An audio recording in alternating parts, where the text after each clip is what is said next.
Cricket station வியூவர்ஸ்க்கு ஒரு முக்கியமான விஷயத்த முதல்ல சொல்ல வேண்டியிருக்கு. நம்ம வழக்கமான கிரிக்கெட் நியூஸஸ் எல்லாம் கொடுக்க வரல. அதை தாண்டி கொஞ்சம் கிரிக்கெட்ல இருக்க டீப்பான விஷயங்களை பேசுறதுக்காக தான் இந்த சேனல் ஆரம்பிச்சோம். பட் ஒரு பார்ட்னர் அதுக்கு தேவையா இருக்கு.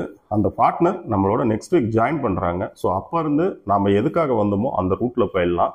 அது வரைக்கும் கிரிக்கெட் உலகத்துல அன்றாட என்ன முக்கியமான விஷயங்கள் நடக்குதுன்னு நம்ம சேனல்ல இருந்து தெரிஞ்சுக்கலாம். இந்த வகையில இன்னைக்கு இந்தியாவுக்கு எதிராக மிச்சம் இருக்க 2 டெஸ்ட் போட்டிக்கான 15 மெம்பர்ஸ் கொண்ட ஆஸ்திரேலியன் ஸ்குவாடை அறிவிச்சிருக்காங்க. அதுக்கு அடுத்து முக்கியமா பாகிஸ்தான் சவுத் ஆப்பிரிக்காட்ட ஓடிஐ சீரீஸை வின் பண்ணியிருக்காங்க. நெக்ஸ்ட் வெஸ்ட் இண்டீஸ் போய் அவங்க வலிமையா இருக்கிற T20 ஃபார்மேட்ல பங்களாதேஷ் ஒயிட் வாஷ் பண்ணியிருக்காங்க.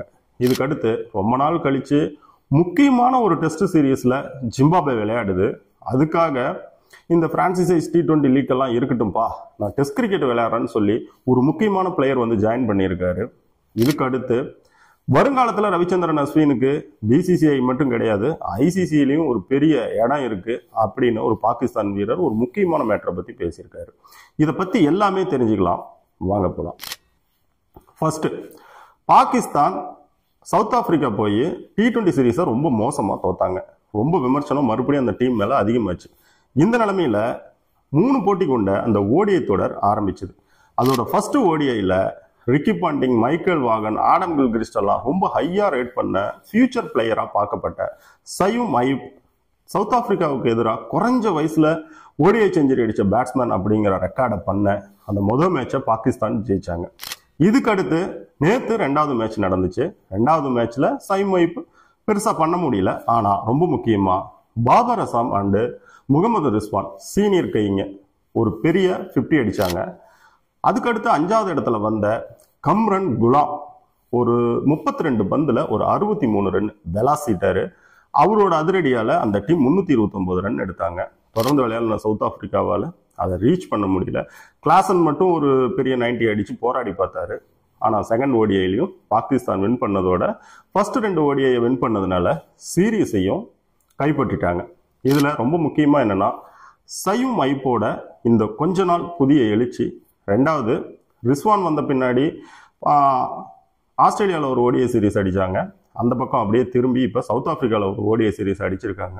T20ல தான் கொஞ்சம் அங்கே எங்கே சரி பண்ண வேண்டியது இருக்குது. மற்றபடி ரொம்ப நாள் கழிச்சு பாகிஸ்தானோட மிடில் ஆர்டர் ஓரளவுக்கு சுதாரிக்கிறதா தெரியுது. ரொம்ப நல்ல விஷயம். வேர்ல்டு கிரிக்கெட்ல ஓரளவுக்கு இருக்கிறதே 7 டீம் தான். அதுல சவுத் ஆப்பிரிக்கா, பாகிஸ்தான், இலங்கை எல்லாம் ஒரு சின்ன ஒரு சரிவுல இருக்கப்ப நமக்கு நல்ல கிரிக்கெட் கிடைக்கிறதுக்கு வாய்ப்பே கிடையாது. இப்ப எல்லாருமே கொஞ்சம் கொஞ்சமா திரும்ப வந்துட்டு இருக்காங்க. இது உலக கிரிக்கெட்டுக்கு ஒரு நல்ல விஷயம். இதுக்கு அடுத்து பங்களாதேஷ் வெஸ்ட் இண்டீஸ் போய் 3 ஃபார்மேட் சீரீஸ்லயும் விளையாண்டுச்சு. இப்ப கட்டாயம் பங்களாதேஷ் இந்த சீரீஸ்ல அடி வாங்கும் அப்படின்னு நினைச்ச T20 சீரீஸ்ல வெஸ்ட் இண்டீஸ்ல வச்சு ஒயிட் வாஷ் பண்ணி எல்லாத்தையும் ஆச்சரியப்படுத்தி இருக்கு. ஃபர்ஸ்ட் டாஸ் வின் பண்ணி பேட்டிங்கை சூஸ் பண்ணி 20 ஓவர்ல 7 விக்கெட் இழப்புக்கு 189 ரன் எடுத்தாங்க. இதுல குறிப்பா 5வது இடத்துல ஜாகைர் அலின்னு ஒருத்தர் 41 பந்துல 72 ரன் எடுத்திருக்காரு. இதுல என்ன முக்கியம் அப்படின்னா, இந்தியா வந்து பங்களாதேஷ் T20 சீரீஸ் விளையாண்டப்ப அந்த கேப்டனே வெளிப்படையா எங்ககிட்ட ஒரு 180 அடிக்கிற பேட்டிங் யூனிட்டே இல்லை, நாங்கள் எங்கள் நாட்டில் ஒரு சுமாரான பேட்டிங் பண்ணுறதுக்கு சாதகம் இல்லாத பிச்சில் விளையாடி எங்களுக்கு T20 கிரிக்கெட்டை எப்படி அப்ரோச் பண்ணுறதுன்னு தெரில அப்படின்னு சொல்லியிருந்தாரு. இப்போ அந்த இதில் இருந்து கொஞ்சமாக மீண்டு வந்த மாதிரி தெரியுது. அதுக்கு முக்கிய காரணமாக ஜாகேர் அலி இருந்திருக்காரு. இதுக்கு அடுத்து விளையாண்ட வெஸ்ட் இண்டீஸ் 109 ரன் மட்டுமே எடுத்து ஒரு 80 ரன் வித்தியாசத்தில் 3வது போட்டியை தோத்துட்டாங்க. ஸோ வெஸ்ட் இண்டீஸ்குள்ள பூந்தது மட்டும் இல்லாமல் வெஸ்ட் இண்டீஸ் எந்த ஃபார்மேட்ல ஸ்ட்ராங்கா இருக்குமோ அந்த ஃபார்மேட்ல அவங்க நாட்டிலேயே ஒயிட் வாஷ் பண்ணி பங்களாதேஷ் சாதிச்சிருக்காங்க. இதுக்கு அடுத்து உலக கிரிக்கெட்ல ஒரு கட்டத்தில் 80 and 90 அந்த இடத்துல ஒரு ஸ்ட்ராங்கான டீமா இருந்த ஜிம்பாப்வே உள்நாட்டு பிரச்சனைகளால அதுல இருந்து டவுன் ஆச்சு. இப்ப ரொம்ப முக்கியமா அப்படியே கொஞ்சம் கொஞ்சமா மேல வந்துட்டு இருக்காங்க. இந்த சமயத்துல ரொம்ப வருஷங்கள் கழிச்சு அவங்க boxing day and new year test விளையாட இருக்காங்க. யார் கூடனா ஆப்கானிஸ்தான் கூட. இந்த டெஸ்ட் பாக்ஸிங் டே டெஸ்ட் நமக்கு வழக்கமா தெரியும், டிசம்பர் 26. அதுக்கடுத்து நியூ இயர் டெஸ்ட் வந்து அவங்க ஜனவரி 2 என்னமோ விளையாடுறாங்க. இதுக்காக ஆப்கான் டீம்ல திரும்பவும் நான் டெஸ்ட் விளையாடுறேன் அப்படின்னு சொல்லிட்டு ரஷீத் கான் வந்து சேர்ந்திருக்காரு. இன்னைக்கு தேதிக்கு பிரான்சிசைஸ் T20 லீக்ல உலகம் முழுக்க ரொம்ப ரொம்ப high value player Rashid Khan. ஆனால் ஒரு சிறப்பு வாய்ந்த test series, boxing day and new year test, so நான் விளையாடுறேன் அப்படின்னு சொல்லிட்டு ஆப்கானிஸ் டெஸ்ட் டீமுக்குள்ளே திரும்ப வந்திருக்காரு. இதுவுமே உலக கிரிக்கெட்டுக்கு ஒரு நல்ல நியூஸ். இதுக்கு அடுத்து அப்படியே பார்த்தா பாகிஸ்தானோட former wicket keeping batsman Rashid Latif என்ன சொல்லியிருக்காருன்னா, அஸ்வின் ரொம்ப பெரிய பிளேயரு, அவர் ரிட்டையர்ட் ஆன விதம் எனக்கு கொஞ்சம் கஷ்டமாக இருக்குது. அவருக்கு ஏதாவது டீமில் அவமரியாதை நடந்திருக்கலாம், ஆனால் ஸோ அது எனக்கு தெரியாது, தெரியாமல் நம்ம சொல்லக்கூடாது. பட் இந்தியாவில் கிரிக்கெட் சார்ந்து மேதன்னு சொல்லி நிறைய பேர் இருக்காங்க. ஆனால் அஸ்வின் அவங்கள எல்லாத்த விட பெரிய ஆளு. அவர் வேற லெவலில் இருக்கக்கூடிய ஒரு பிளேயர். ஸோ இதனால் அவருக்கு எதிர்காலத்தில் பிசிசிஐ மட்டும் இல்லாமல் ஐசிசிலையும் பெரிய போஸ்டிங் எல்லாம் காத்துட்டு இருக்கு அப்படின்னு சொல்லியிருக்காரு. அதாவது அவர் என்ன சொல்றாருன்னா, எப்பா உங்களுக்கெல்லாம் அடுத்த ஜெய்சா கிடைச்சிட்டாரு, அது ரவிச்சந்திரன் அஸ்வின் தான்.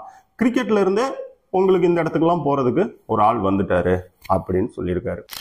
அடுத்து ரொம்ப முக்கியமா இந்தியாவுக்கு எதிராக மிச்சம் இருக்க அந்த 2 டெஸ்ட் மேட்சுக்கான 15 பேர் கொண்ட ஆஸ்திரேலியன் ஸ்குவாடு அனௌன்ஸ் பண்ணியிருக்காங்க. இந்த டீம்ல மொத்தம் 3 சேஞ்ச் நடந்திருக்கு. ஃபாஸ்ட் பவுலிங் ஆல்ரவுண்டர் சீனா போட் வந்திருக்காரு. இதுக்கு அடுத்து ஃபாஸ்ட் பவுலர் ஜெய் ரிச்சர்ட்சன் வந்திருக்காரு. இவர் ஒரு இன்ஜுரி ப்ரௌன் தான். இதுக்கு அடுத்து ரொம்ப முக்கியமா ஓப்பனிங் பேட்ஸ்மேன் நாதன் மெக்ஸ்வீனி இடத்துக்கு சாம் கான்ஸ்டாஸ் அப்படிங்கிற 19 வயசு நியூ சவுத் வேல்ஸை சேர்ந்த பையனை கொண்டு வந்திருக்காங்க. இந்த பேரை நீங்க ஏற்கனவே கேள்விப்பட்டிருப்பீங்க. எப்படின்னா, பிங்க் பால் டெஸ்ட்டுக்கு முன்னாடி ஒரு 2 நாள் பிராக்டிஸ் மேட்ச் ஆஸ்திரேலியா பிரதமர் 11 டீமுக்கு எதிராக நடந்துச்சு. அதுல ஆஸ்திரேலியா பிரதமர் 11 டீமுக்காக ஒரு 43 ஓவர் மட்டுமே நடந்த ஒரு மேட்ச்ல அதிரடியாக அந்த தம்பி செஞ்சுரி அடிச்சிருந்தாரு. அடுத்து கிரீஸ்ல ரொம்ப ஸ்டேபிளா இருக்காரு, புல் ஷாட் சூப்பரா விளையாடுறாரு. நெக்ஸ்ட் மாடர்ன் கிரிக்கெட் ஷாட்ஸும் ஸ்கூப் மாதிரி நல்லா விளையாடுறாரு. ஸோ இவர் அடுத்த ஆஸ்திரேலிய தலைமுறைக்கான பேட்ஸ்மேன் அப்படின்னு பலரும் சொல்றதுக்கான ரீசன் சரியா தான் இருக்கு. டக்குன்னு உள்ள கொண்டு வந்துட்டாங்க. இதுல ஒரு முக்கியமான விஷயம் என்ன அப்படின்னா, பரிதாபத்துக்குரிய நாதன் மெக்ஸ்வேனி ஆஸ்திரேலியாவில இருந்து அவருக்கு நிறைய சப்போர்ட்ஸ் வந்துட்டு இருக்குது. ஏன்னு கேட்டா, அவர் ஒரு மிடில் ஆர்டர் பேட்ஸ்மேன், ஆஸ்திரேலியா ஏவோட கேப்டன். அப்படிப்பட்டவரை இந்த சீரியஸ்க்காக ஓப்பனிங்கில் கொண்டு வந்து இறக்கி விட்டாங்க. இந்த கிரிக்கெட் உலகத்தை பொறுத்த வரைக்கும் ஒரு டிபெட் டெஸ்ட் சீரீஸில் பூம்ரா மாதிரி ஒரு பவுலரை, அதுவும் நீங்கள் ஓப்பனராக இருந்து ஃபேஸ் பண்ணுன்னா அது ஒரு மிகப்பெரிய கெட்ட கனவு, யாருக்குமே பிடிக்காத ஒரு விஷயம். ஆனாலும் நாதன் மெக்ஸ்வேனி செகண்ட் டெஸ்ட் பிங்க் பாலில் ஃபர்ஸ்ட் டே லாஸ்ட் செஷன் விளையாடுறதுக்கு ரொம்ப கஷ்டமான நேரம், அதில் ரொம்ப அருமையாக விளையாண்டு சர்வைவ் பண்ணார். அவர் சர்வைவ் பண்ணதுனால தான் அடுத்து கொஞ்சம் பந்து தேஞ்ச பின்னாடி ஹெட்டு வந்தார். ஹெட்டு வரப்ப உள்ள எடுத்ததுமே பூம்ரா இல்லை, நம்மளோட ஜடேஜாவும் நிதிஷ்குமார் ரெட்டியும் தான் இருந்தாங்க. ஸோ அதனால ரொம்ப ஈஸியாக ஹெட்டு அவரோட அந்த ஃபர்ஸ்ட் 20 ரன்ஸ் அந்த கம்ஃபர்டபுள் ஜோனுக்குள்ளே போகிறதுக்கு வசதியாக இருந்துச்சு. ஸோ நம்ம ரொம்ப குயிக்காக நாதன் மெக்ஸ்வேனியை ரைட் ஆஃப் பண்ணிட முடியாது, ரொம்ப சின்ன பையன். ஒரு காலத்தில் லபுஷேன் ஃபார்ம் இல்லாமல் போனாலோ அல்லது ஸ்மித் இல்லாமல் போனாலோ அவருக்கு திரும்ப அவங்க டீமில் சான்ஸ் கிடைக்கணும். இதுக்கடுத்து ரொம்ப முக்கியமாக பார்த்தா, இந்த சாம் கான்ஸ்டாஸை ஃபர்ஸ்ட்ல இருந்தே உள்ளே கொண்டு வரணும்னு பிரிட்லி வரைக்கும் ரொம்ப எல்லாரும் சப்போர்ட் பண்ணி பேசிட்டு இருந்தாங்க. நடுவில் வந்த மைக்கேல் கிளார்க் மட்டும் நமக்குன்னு ஒரு கலாச்சாரம் இருக்கு, நமக்குன்னு ஒரு டாப் 6 இருக்கு, முதல்ல அந்த டாப் 6 விளையாட வைங்க, அதுல யாருக்காவது ஒரு பிரச்சனைனா மட்டும் நீங்க வேற ஏதாவது பாருங்க அப்படின்னு ஜோஸ் இங்கிலீஷ் வரைக்கும் அவர் சப்போர்ட் பண்ணியிருந்தாரு. ஆனா கடைசியா பிரிட்லி சொன்ன மாதிரி, நான் ஏன் நியூ சவுத் வேல்ஸ் பிளேயருக்காக பேசலப்பா, அந்த பையன் இயல்பாவே டேலண்ட்டு, அதனால அவனை கொண்டு வாங்க, அது சரியா இருக்குன்னு சொன்னாரு. இப்ப பிரிட்லி சொன்னதுதான் கடைசியா நடந்திருக்கு. இதுல தேவையில்லாம நாதன் மெக்ஸ்வேனியை பலி கொடுத்துருக்காங்க. ஸோ இதெல்லாம் இன்னைக்கு கிரிக்கெட் உலகத்துல நமக்கு தெரிஞ்சு ஒரு முக்கியமான விஷயங்களா இருந்திருக்கு.